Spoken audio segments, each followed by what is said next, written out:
내가 창업했는데 옆에 사람이랑 비슷하게 세금을 내거나 아니면 더 내고 있어요. 그럼 이건 문제가 있는 거예요. 그분이 지금 5년 동안 한 1억 정도 냈는데 원래는 다 안 내시고 다 받아야 되는 상황인 거죠. 오늘은 세금을 안 내면서 창업하는 법에 대해서 좀 알아볼게요. 세법에는 창업, 세액 감면 뭐 이런 법이 있어요.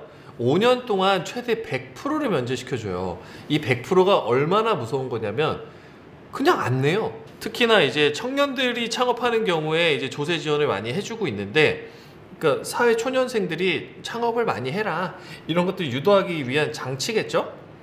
본인이 좀 자가 진단을 해보시고 그리고 내가 적용이 될 것 같은데 못 받고 있었다 이러면은 꼭 경정 청구라는 과정을 통해서 냈던 세금을 환급받아 보시기를 바랄게요.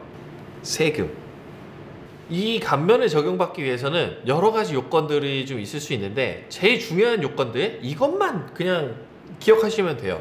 일단 업종이 되느냐. 세법에서는 창업 감면을 적용해주기 위한 업종들을 나열을 하고 있는데 이게 폭이 굉장히 넓어요.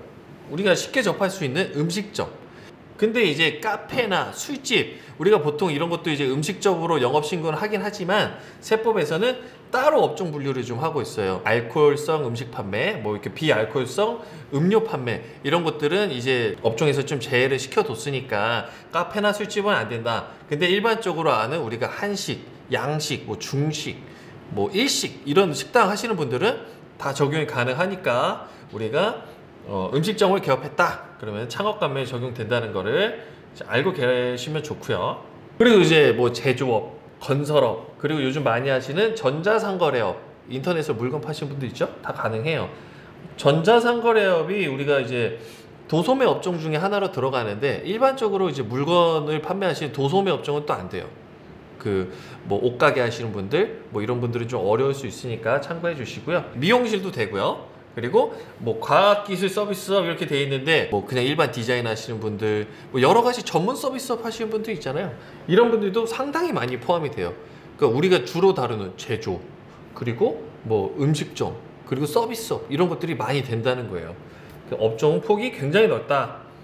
근데 여기에서 이제 좀 빠지는 업종들, 우리가 학원, 뭐 병원, 부동산 중개업, 부동산업, 그리고 저 같은 뭐 전문 서비스직 이런 것들은 좀 제외될 수 있어요. 하지만 일반적인 굉장히 많은 업종들이 포함이 된다. 여기까지 숙지를 좀 해주시고요. 이 업종을 창업했느냐가 또 중요해요. 창업. 우리가 사업자 등록증 냈다라고 창업한 건 아니거든요. 세법에서 요구하는 창업은 내가 내 돈 주고 시설 투자해가지고 진짜 사업하는 거. 예시로 누가 하던 사업 그냥 승계받았어요. 우리가 이제 권리금 준다 그러죠. 잘 운영하고 있던 음식점을 권리금 주고 뭐 한 5천만 원 주고 사왔어요. 이건 창업이 아니에요. 이거는 그냥 사업의 승계로 봐요. 그리고 부모님이 하던 뭐 제조업, 뭐 도소, 뭐 건설업 이런 것들을 우리가 자녀분들이 승계했어요. 이거는 이제 사업의 승계지 창업으로 보진 않아요. 그러니까 좀 느낌이 오셨죠? 참고로 이제 업종 추가 이런 것도 창업으로 안 보여. 예를 들어서 건설업 하시던 분이 내가 건설 자재를 직접 뭐 제조도 하고 그렇게 해서 현장에서 쓰고 싶다. 그래서 제조업을 추가했어요. 근데 이거는 새로 사업자를 내시면 창업으로 보는데 기존에 있던 건설업 사업자에 그냥 업종을 추가하는 형태로 가면은 이거는 창업으로 안 봐요. 참 말이 웃기죠? 사업자 등록증상에 업종 추가하는 건 창업으로 안 본다. 그리고 또 창업인데 최초 창업해야 돼요. 예를 들어서 어떤 업종을 내가 생애 최초로 창업하느냐도 참 중요해요. 음식점을 하시다가 장소를 옮겨서 다른 데서 또 음식점을 내요. 창업은 맞죠? 근데 생애 최초 창업은 아니죠. 치킨집을 창업했던 사장님이 여기에서 제조업을 하세요. 다른 지역에서. 이거는 업종이 다르죠? 그래서 각각 최초 창업으로 인정이 가능해요.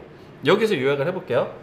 한 업종에 대해서 생애 최초로 창업한 그 사업장은 가능하다. 근데 동일한 업종으로 또 창업을 하는 건 이거는 세법에서는 창업으로 안 보고 사업의 확장으로 봐요. 어떤 개념이신지 이해하셨죠? 그리고 이제 추가로 우리가 검토해야 되는 게 수도권이냐 아니냐. 이제 일반적으로 생각하는 수도권, 뭐 서울, 뭐 인천, 경기 여기까지가 수도권이죠. 근데 이제 법령에서는 이렇게 정리를 하고 있어요. 수도권 과밀 억제 권역인가 이게 우리가 일반적으로 아는 수도권의 개념이랑은 조금은 달라요. 법령에서 정한 지역만 수도권으로 보겠다는 거예요. 토지이음이라는 사이트가 있는데 거기에서 주소만 치면은 거기가 수도권 과밀 억제권역인가 아닌가를 판단해 줘요. 그래서 좀 내가 애매하다, 내가 이게 수도권인지 아닌지가 궁금하다, 그러면 토지이음 사이트에 가셔서 우리 그 지역을 검색해 보시면 된다. 토지이음 마지막 청년인가 아닌가, 이거에 따라서도 감면율이 좀 달라져요. 청년이라는 기준을 만 34세 이하 이렇게 정해놨어요. 만 34세 이하가 창업을 했으면은 최대 100%까지. 근데 만 34세 이상이 창업을 했어도 50%까지는 감면을 먹어줘요. 내가 나이가 먹은 상태에서 창업을 했어도 50%까지는 적용을 받을 수가 있다. 참고로 이제 군대 갔다 왔으면 군대 기간을 또 더해줘요. 제가 이제 저는 공군을 다녀와서 2년 넘게 군 생활을 했는데 저는 만 36세까지였던 거죠. 예, 그런 경우가 있어요. 또 여기까지 보면은 이제 요건은 다 검토한 거예요. 이거를 좀 버무려 볼게요. 아까 제가 그 원칙 말씀드렸죠.